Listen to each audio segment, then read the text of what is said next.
COVID security in businesses that they're less aware of. What else is having an impact? So there's obviously the COVID disruption that we've seen, and that's changed the whole economy in a way that perhaps we could never previously have expected. What other factors are playing a role in this?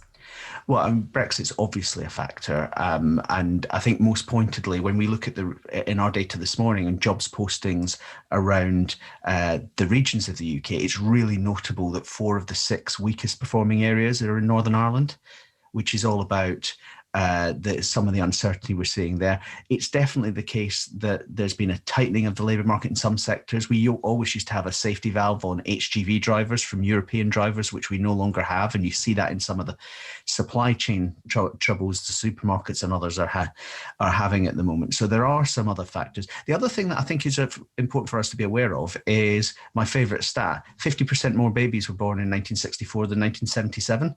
As the baby boomers retire, the domestic labour force is actually just shrinking a little bit, and that will have an impact over the next decade or two as well. That is interesting. It's not always immediately obvious what the problems are.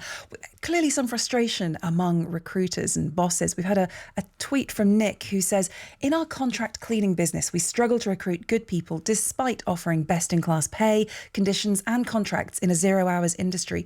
We struggle to find good people. Ridiculously skewed employment market. Keep your thoughts coming. 85058 or use the hashtag #WakeUpToMoney on social media. Now, I mentioned other data out this week on the number of job seekers for each vacancy. That was from the Institute for Employment Studies and the job site Adzuna. It showed that the number of people seeking work compared to each job available has nearly doubled. And it says there's more than 2 people unemployed for each vacancy.